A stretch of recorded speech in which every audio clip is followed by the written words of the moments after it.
Hello, everyone. For those of you who are joining us for the first time, my name is Andre. I am the graphic novelist behind A Land Remembered, the graphic novel. For the past few months now, I've been blogging about the journey that I've undertaken on establishing one of Florida's premier classic novels as a graphic novel adaptation. And while it's been quite an undertaking, a little frightening, a little exciting, I can honestly say that this feels like it'll probably be one of the most fulfilling projects I've had a chance to work on.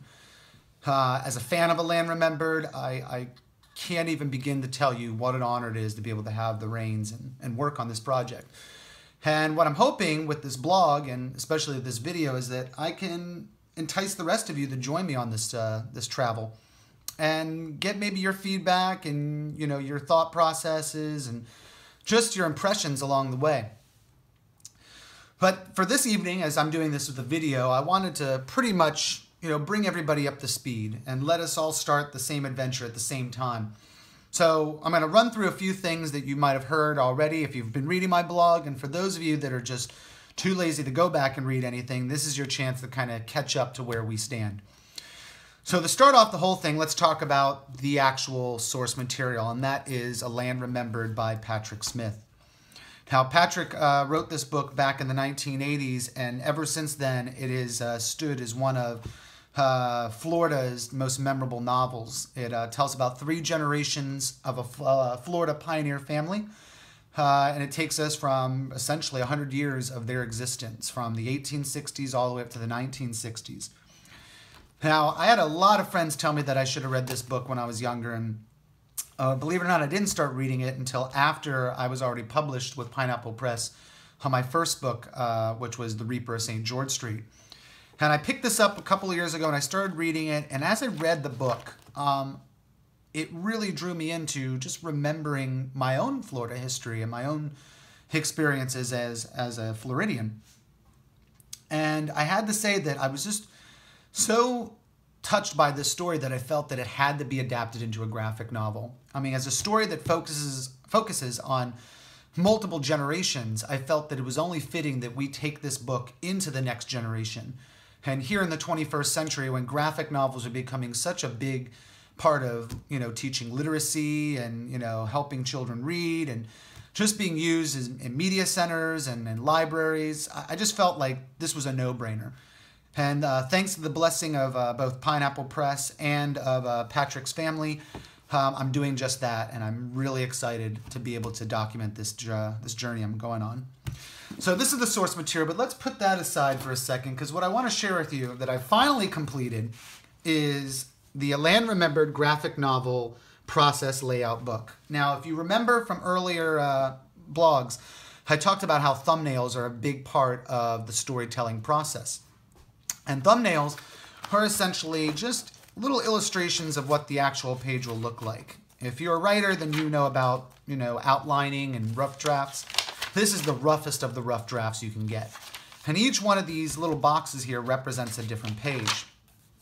Now, they're really rough sketches, but I wanted to treat this book almost as if I'm adapting it into a movie. And so if you can think about it in a way, these are like the storyboards for what's going to come. Now, it took me quite a while just to do this. As rough as these little illustrations are, it is not an easy process to complete them. And we are at the grand total of 316 pages on this graphic novel, which is actually more than I had guesstimated.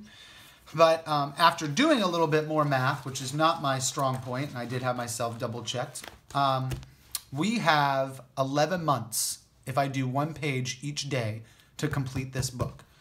So by November 11th, my hope is that I'll be illustrating and inking page 316.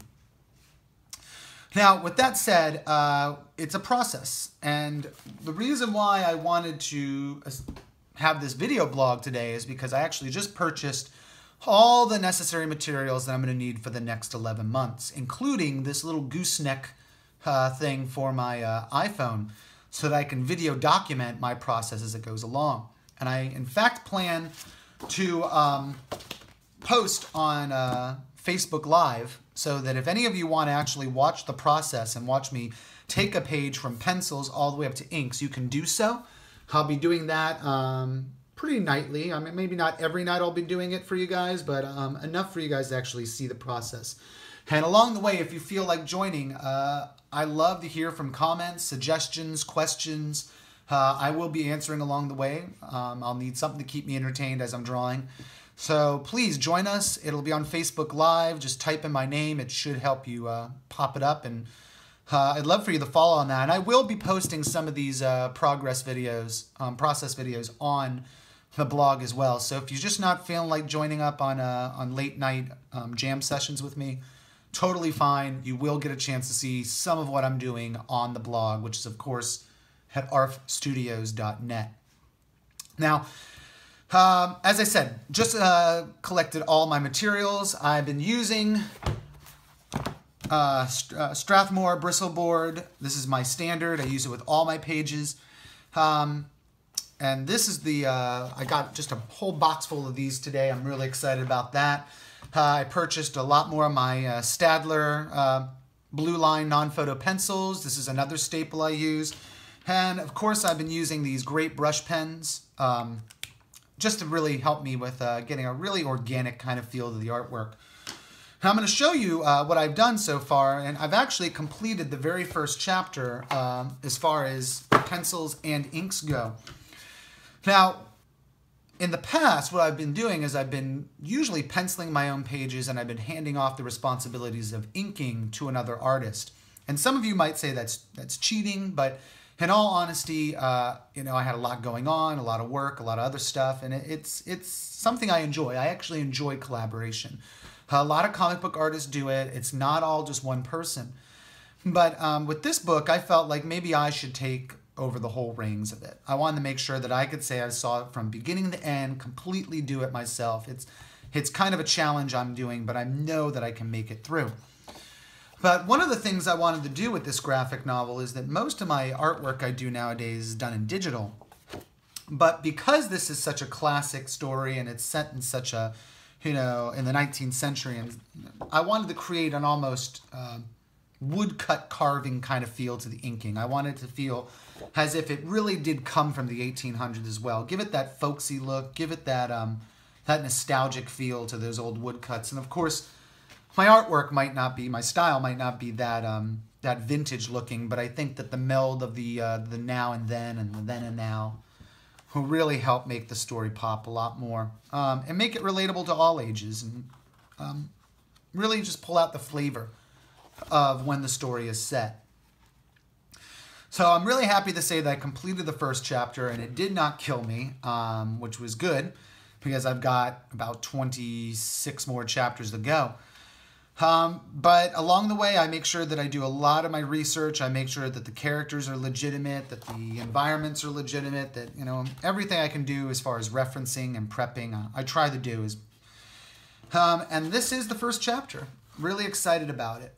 I think that this will really help the story, you know, as far as the art style goes and as far as the inking will go. I'm hoping that in the long run, the major goal is that we are able to create this graphic novel and bring, you know, honor Patrick Smith's past and his story and his characters, and just really make it something in the here and now that, you know, younger readers can really identify with and learn about the land that they, you know, sad to say, is not the same that it used to be. But yeah, that's that for the pages. That's 14 pages making up the very first chapter, and then I will be starting the second chapter now very shortly. And with the second chapter, like I said, you'll be able to follow along on Facebook Live, as well as, sorry, I had to take a drink moment, as well as posting it on the A Land Remembered, a graphic novel website, which is arfstudios.net, and that will be the blog, and I'll be walking us through the process. One last little thing I want to share with you guys, for those of you that aren't familiar, these are the character layouts for the first 5 characters that appear in the earlier chapters of the book. Of course, the McIvy clan is a much larger group of cast of characters, and you will be seeing some more character designs as we go, but just to introduce the first few people in the book, we got Tobias, the father. We got Zek, the son. Emma, the loving wife and mother. Skillet, the runaway slave who is, employed by the McIvy family and fastly becomes a part of their family. And then, of course, Keith Tiger, the leader of the Seminole tribe that lives close to the McIvy family and remains a good friend and a good companion to the family and helping them through their hard times. I use that, and I put that right up here on the top so that I can always be familiarized with what the characters are going to look like. But with that said, I just wanted to say that this is the official kickoff, the official gun bang, and now we're off to running in the races. Again, if you feel like checking out the live feed, it'll be up on Facebook Live. You can type in my name and find me there. Otherwise, if you want to check out the blog, again, that's ARF Studios, A-R-F Studios.net. And I look forward to hearing from you. Whether it's through the blog or whether it's through the live chat, I always welcome any sort of critiques, any suggestions, any remarks, questions. I think that, creating art is sometimes a group project, and I do really value creative criticism. So if you want to add in your 2 cents, I can't always admit that I will agree with it, but I do love to hear from you, and I would love to know exactly your own thoughts and your own suggestions. And of course, just let me know what you love about the book and what you hope to see in it as well. All right, everyone. Well, thank you for staying tuned. And I hope that I'll be seeing many more of you in the coming weeks and months. And with that, have a great new year and see you soon.